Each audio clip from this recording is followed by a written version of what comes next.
Hello guys, welcome back to trading with MS and I hope आप सभी लोग मज़े में हो। तो ये है एपिसोड नंबर 15 एंड मैं आपको थोड़ा सा ब्रेसअप कर देता हूँ अब तक हमने इस सीरीज़ में क्या सीखा है। आप लोग ये सीख चुके हो तो कैसे इन्वेस्टमेंट करना है, कैसे एक परफेक्ट स्टॉक को निकालना है, स्विंग ट्रेडिंग कैसे करना है। मैंने अपने पर्सनल चार्ट पैटर्न भी शेयर किए हैं, प्लस उन पे कहाँ पे एंट्री एंड एग्जिट लेना है, जो मेरी पर्सनल एंट्री एग्जिट होती है वो भी मैंने आपके साथ शेयर किया है। ऑप्शन बाइंग के बारे में आपको मैंने बहुत कुछ बताया है, इंक्लूडिंग ग्रीक्स के बारे में। प्लस मैंने आपको एक डेमो भी दिया है जहाँ पे आपको देखना है कि अगर मान लो मार्केट किसी लेवल पे चल रहा है तो आपको कौन सा लेवल लेना चाहिए, एंट्री एग्जिट कहाँ पे, सब कुछ मैंने आपको सिखा दिया है ऑप्शन बाइंग के बारे में। एंड आप बोल सकते हो कि अब आप एक इन्वेस्टमेंट एंड ट्रेडिंग करने के लिए रेडी हो। तो इसके लिए एक लाइक तो बनता है यार, एंड अगर आप चैनल पे नहीं हो तो सब्सक्राइब भी जरूर कर लेना। एंड इस सीरीज़ को अपने फ्रेंड्स के साथ शेयर करो, क्योंकि बिल्कुल फ्री में आपको A to Z नॉलेज मिल रहा है स्टॉक मार्केट का, including option buying and option selling. तो आज मैं आपके साथ शेयर करने वाला हूँ option buying versus option selling, इन दोनों के क्या क्या एडवांटेज है, यानी कि ऑप्शन बाइंग में कौन से एडवांटेज है, ऑप्शन सेलिंग में कौन से एडवांटेज है, प्लस इनके डिसएडवांटेज कि ऑप्शन बाइंग क्यों नहीं करनी चाहिए या फिर ऑप्शन सेलिंग क्यों नहीं करनी चाहिए, ये आपके साथ मैं डिटेल में शेयर करूंगा। एंड जो भी मैं आपको बताने वाला हूँ ये किसी बुक का नॉलेज नहीं है, मेरे खुद का एक्सपीरियंस है। मुझे क्या लगता है कि मैं क्या सोचता हूँ कि ऑप्शन बाइंग मुझे करनी चाहिए या फिर ऑप्शन बाइंग क्यों नहीं करनी चाहिए, तो वो सब आपके साथ मैं शेयर करने वाला हूँ। तो यहाँ पे देखो, फर्स्ट पॉइंट मैं रखने वाला हूँ कैपिटल के बारे में। ये तो सभी को पता ही है, आने वाले पॉइंट आई थिंक आपको शायद नहीं पता होगा, तो ध्यान से सुनना। तो नंबर 1 मेरा पॉइंट है कैपिटल को लेके। अब देखो, ऑप्शन बाइंग जब हम करते हैं तो हमारा बहुत ही कम कैपिटल लगता है। अब कैपिटल मतलब क्या, जो अमाउंट हम यूज़ कर रहे हैं। अगर मान लो आप बैंक निफ्टी या फिर निफ्टी का एक लॉट खरीदते हो तो आपको अराउंड 5,000 to 10,000 देना पड़ता है, ठीक है। इसका मतलब आपका कैपिटल यूज़ हो रहा है 5 to 10,000।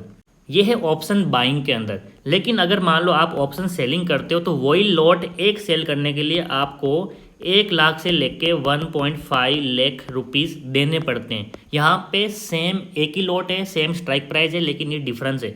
बाइंग में सिर्फ 5 to 10,000, लेकिन ऑप्शन सेलिंग में 1 लाख से 1.5 लाख देना पड़ता है, ठीक है। तो यहाँ पे ऑप्शन बाइंग में एडवांटेज हमारा क्या हो जाता है कि ऑप्शन बायर को या फिर बिगनर को, जिसके पास ज़्यादा बड़ा कैपिटल नहीं है, उसका ऑप्शन बाइंग में बहुत कम पैसे से काम चल जाता है। तो यहाँ पे फिलहाल मैं ऑप्शन बाइंग की तरफ भी आपको एडवांटेज बताता हूँ। तो ऑप्शन सेलिंग वाला जितना भी है इसको मैं एक बार हटा देता हूँ, बाद में आपको फिर से मैं बताने वाला हूँ, ठीक है। तो पहला पॉइंट हो गया कैपिटल को लेके। सेकेंड पॉइंट मैं यहाँ पे बात करूँगा जो कि इंपॉर्टेंट है, सबसे ज़्यादा इंपॉर्टेंट है, वो है प्रॉफिट को लेके। ऑप्शन बाइंग में आप मैक्सिमम प्रॉफिट बना सकते हो। आप बोल सकते हो कि अनलिमिटेड बना सकते हो, लेकिन एक्चुअली ऐसा कभी होता नहीं है। लेकिन आप देखो, मैं यहाँ पे एग्जांपल देता हूँ। मान के चलो आपने कोई स्टॉक को लिया है जो जिसका प्राइस है 100 रुपीज़। ऑप्शन बाइंग में ये 200 भी जा सकता है, ये 300 भी जा सकता है, ये 1,000 रुपये भी जा सकता है। इसका मतलब आपका यहाँ पे पैसा 5x 10x या फिर 100x तक भी जा सकता है। अब आप कितना लेके निकलोगे वो आपके ऊपर डिपेंड करता है, लेकिन अगर हम थियरी देखें तो इसका अनलिमिटेड तक जा सकता है अगर मार्केट बहुत ज़्यादा ऊपर गया सेम डे पे या फिर बिफोर इट्स एक्सपायरी। तो ऑप्शन बाइंग के अंदर ये पोटेंशियल है। अगर मान लो आपने 1 लाख रुपया भी लगाया तो 5 लाख भी हो सकता है, 10 लाख भी हो सकता है, 20 लाख भी हो सकता है ऑप्शन बाइंग के अंदर। लेकिन ऑप्शन सेलिंग में ऐसा नहीं है। क्यों? अगर मान लो किसी ऑप्शन को आप 100 रुपीज़ पे सेल करते हो तो ये मैक्सिमम नीचे की तरफ 0 तक जा सकता है। इसका मतलब आपका प्रॉफिट यहाँ पे 100 रुपीज़ का ही होने वाला है, उसके नीचे ये माइनस में नहीं जा सकता। इसका मतलब ऑप्शन सेलिंग में आपका जो प्रॉफिट है वो लिमिटेड होता है। तो इस पॉइंट को भी एक बार साइड में रखो, क्योंकि हम यहाँ पे ऑप्शन बाइंग की बात कर रहे हैं। तो सेकेंड पॉइंट हमारा यहाँ पे हो गया प्रॉफिट को लेके, कि हम यहाँ पे प्रॉफिट बहुत ज़्यादा कर सकते हैं ऑप्शन बाइंग के अंदर। अब आता है हमारा तीसरा पॉइंट, वो क्या है, लॉस के बारे में। एंड लॉस भी मैं यहाँ पे लिखूंगा लिमिटेड लॉस, ठीक है। इसको ध्यान से समझना कैसे। अगर मान लो आप ऑप्शन बाइंग कर रहे हैं, फिर से मैं ये एग्जांपल देता हूँ। आपने किसी ऑप्शन को बाई किया 100 रुपीज़ पे, अब ये ऊपर जा रहा है, मतलब आपका प्रॉफिट हो रहा है, तो ये सेम सिनारी ऊपर वाला बन गया। आपका प्रॉफिट 5x हो सकता है, 10x हो सकता है, कितना भी हो सकता है। लॉस कब होगा? जब इसका प्राइस नीचे आना स्टार्ट होगा, 99 पे आएगा, 95 पे आएगा, 90 पे आएगा, 80 पे आएगा, ऐसा करके नीचे की तरफ आता है तो आपका लॉस होना स्टार्ट हो सकता है। एंड आप बोलो मैक्सिमम ये कहाँ तक जा सकता है? करेक्ट है, मैक्सिमम में जाएगा 0 रुपीज़ तक। यानी कि आपका यहाँ पे जो लॉस है, ये लॉस ये मैक्सिमम जितने रुपीज़ जो आपने बाई किया वही हो सकता है।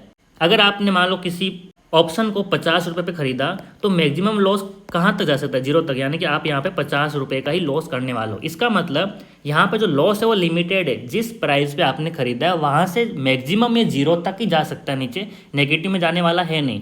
यानी कि अगर मान लो आप यहाँ पे ऑप्शन बाइंग में पैसा लगा रहे हो किसी को बाय करने के लिए, आपने मान लो 10,000 रुपीज़ लगाया है, तो ये मैक्सिमम लॉस आपका 10,000 ही हो सकता है ऑप्शन बाइंग के अंदर।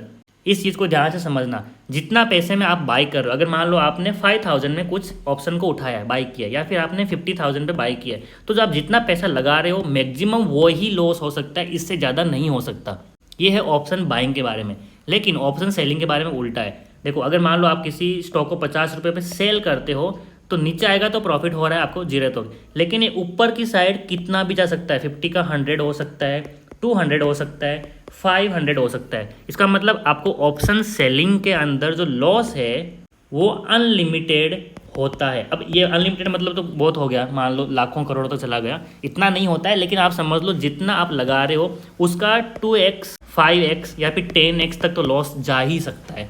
तो अनलिमिटेड वाला जो फैक्टर है उसको तो भूल जाओ, लेकिन आप समझ लो अगर आप लगा रहे हो 1 लाख, तो आपका लॉस 1 लाख से भी ज़्यादा हो सकता है, 1.5 लाख भी जा सकता है, 2 लाख भी जा सकता है। लेकिन वहाँ पे आजकल क्या होता है, हमारे ब्रोकर संभाल लेते हैं। अगर आपका पैसा जितना आपने लगाया, 1 लाख लगाया है, 1 लाख लॉस पहुँच गया, यानी कि अगर आपका 50 रुपीज़ वाला ऑप्शन 100 पे पहुँच गया, तो आपको यहाँ पे मार्जिन कॉल का एक मैसेज आता है कि आपको मार्जिन कॉल आ रहा है। अब यहाँ पे आपका पैसा एक्सीड हो रहा है, जितना आपका लॉस होना चाहिए उससे भी ज़्यादा हो रहा है, जो कि आपके लिए सही नहीं है। आपको वहाँ पे ब्रोकर अपनी तरफ से एग्जिट मार देता है, आपने जो भी यहाँ पे ट्रेड लिया है उसको क्लोज कर देता है ब्रोकर अपनी साइड से।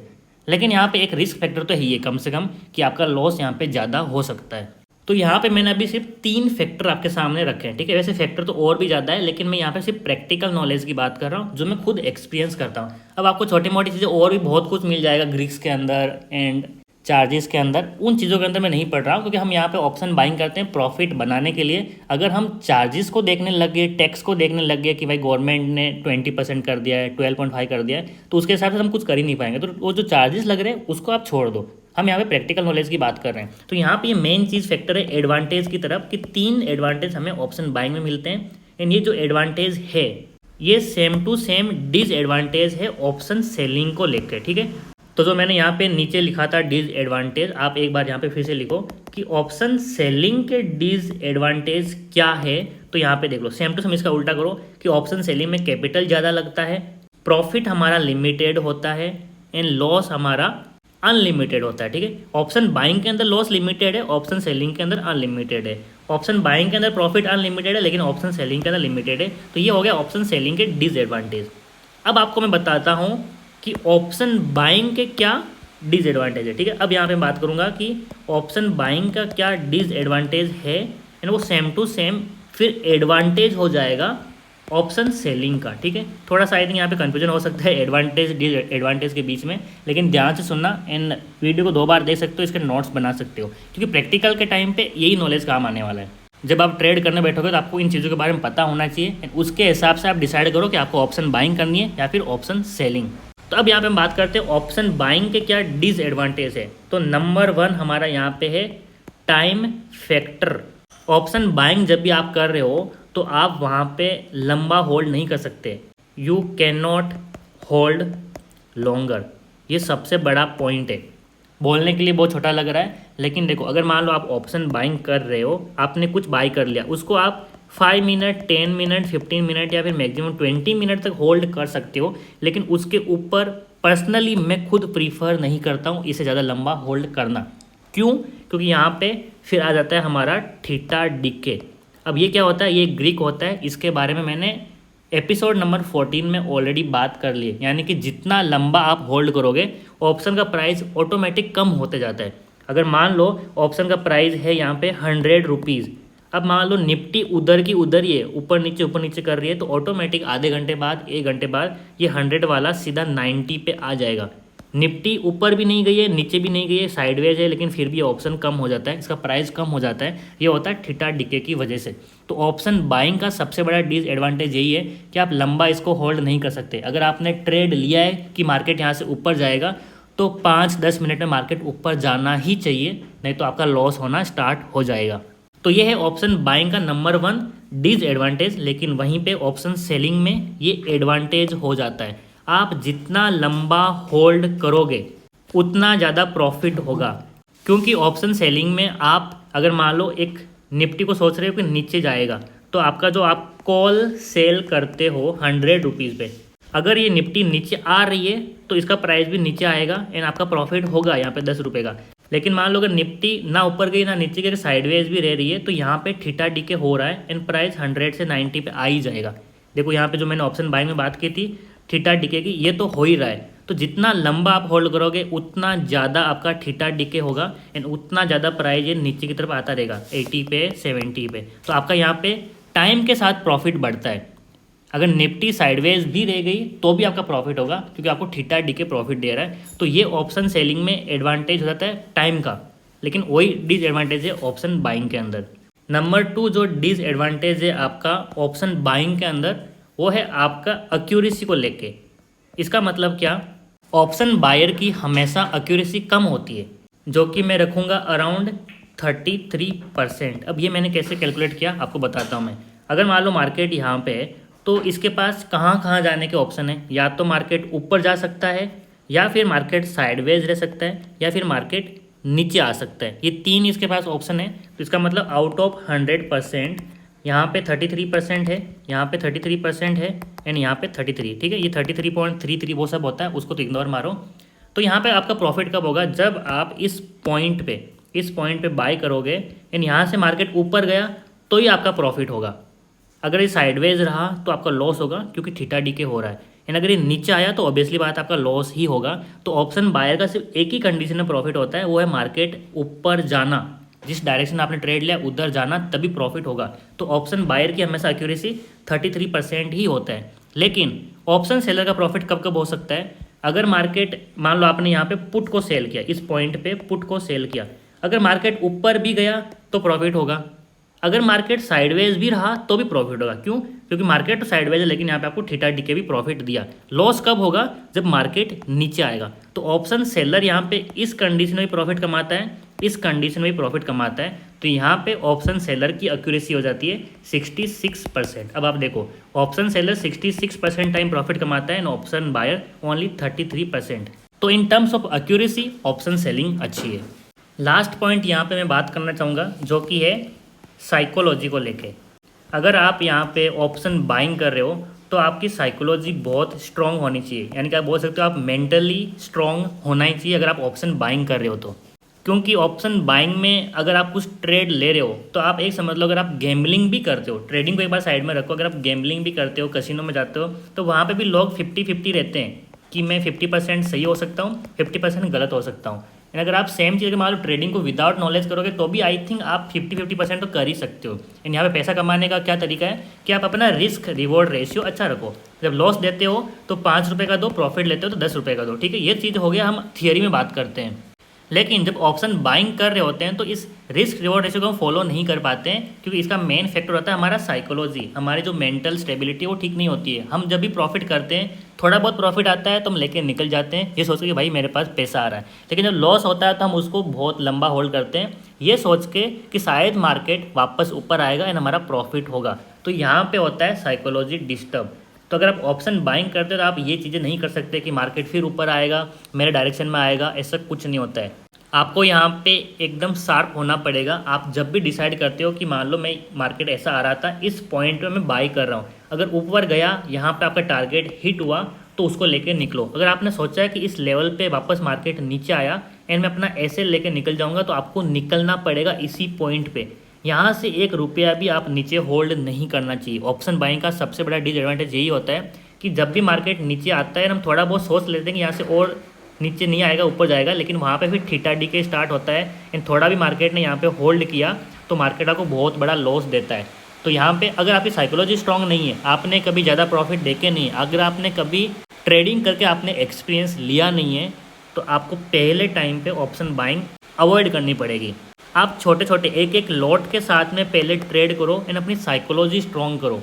एंड वो स्ट्रॉन्ग करने का मतलब क्या है, आपको कुछ रॉकेट साइंस नहीं सीखना है, आपको बस इतना ही करना है कि 1 लॉट के साथ में प्रैक्टिस करो एंड जब भी आपके जो एसएल वाले पॉइंट पे मार्केट आता है तो उस पॉइंट पे निकलना स्टार्ट करो। एंड आप देखो कि हर महीने में अगर मान लो आप 20 दिन भी ट्रेड कर रहे हो तो कितने ट्रेड आप अपने स्टॉप लॉस के एरिया पे सच में निकाला है, आप उसको एनालाइज करो। एंड जब भी आपने देखा कि मैं मैक्सिमम सारे ट्रेड जो मेरे लॉस में जा रहे थे, अगर मेरे स्टॉप लॉस के एरिया पे आ रहा है तो उसको मैं निकाल पा रहा हूँ, तो उस दिन आप बोल सकते हो कि आपकी साइकोलॉजी स्ट्रॉन्ग है। एंड यही एक तरीका है कि आपको कैसे एनालाइज कर सकते हो खुद को। अगर आप सोच रहे हो कि मैं इस पॉइंट पे अपना स्टॉप लॉस लेके निकल जाऊंगा, अगर आप उससे वापस नीचे आने के बाद निकल रहे हो कहीं यहाँ पे, तो भाई अभी भी आपकी साइकोलॉजी स्ट्रॉन्ग नहीं है। तो जो लोग मुझे पूछते हैं कि हम अपनी साइकोलॉजी कैसे स्ट्रॉन्ग करें, स्ट्रॉन्ग करने का कोई तरीका नहीं है, आपको बस अपने स्टॉप लॉस पे निकल जाना है। जिस दिन आप निकलना स्टार्ट कर दोगे ऑटोमेटिक आपकी साइकोलॉजी स्ट्रॉन्ग है। एंड ये पहले दिन से नहीं आती है, आप जब ट्रेडिंग करोगे, कम लॉट के साथ करोगे, एक्सपीरियंस आएगा तभी होगा। तो ये मैंने सारे डिसएडवांटेज शेयर किए हैं ऑप्शन बाइंग के।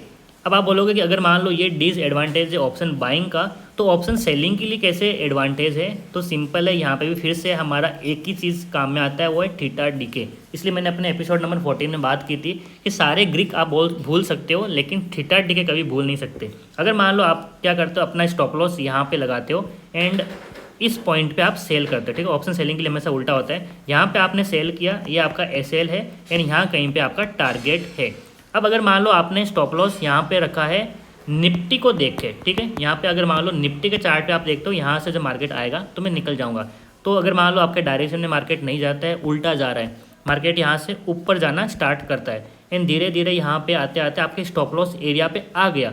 लेकिन आप एक नोटिस करोगे कि जो आपका ऑप्शन चार्ट था यहाँ पे, अगर मान लो आपने 24,000 का कॉल को सेल किया है एंड यहाँ पे आपने सेल किया है and stop loss option chart के ऊपर यहाँ पे बनता है, ठीक है, इस एरिया पे, तो आप नोटिस करोगे कि आपके ऑप्शन चार्ट पे ये अभी भी स्टॉप लॉस वाले एरिया पे पहुँचा नहीं, अभी भी थोड़ा बहुत नीचे है। क्योंकि यहाँ पे जो ये इतना सा आपको प्रॉफिट मिल रहा है बीच में या फिर इतना गैप मिल रहा है, ये होता है थीटा डीके की वजह से। तो यहाँ पे कहीं ना कहीं आपकी साइकोलॉजी स्ट्रॉन्ग होती है, क्योंकि निफ्टी के चार्ट पे तो आपका मार्केट ऑलरेडी स्टॉप लॉस वाले एरिया पे आ गया है, लेकिन ऑप्शन चार्ट पे अभी भी मार्केट उधर पहुंचा नहीं है, थोड़ा बहुत नीचे ही है। तो इसलिए ऑप्शन सेलर की हमेशा साइकोलॉजी स्ट्रॉन्ग होती है कि अभी भी मेरे पास एरिया है होल्ड करने के लिए।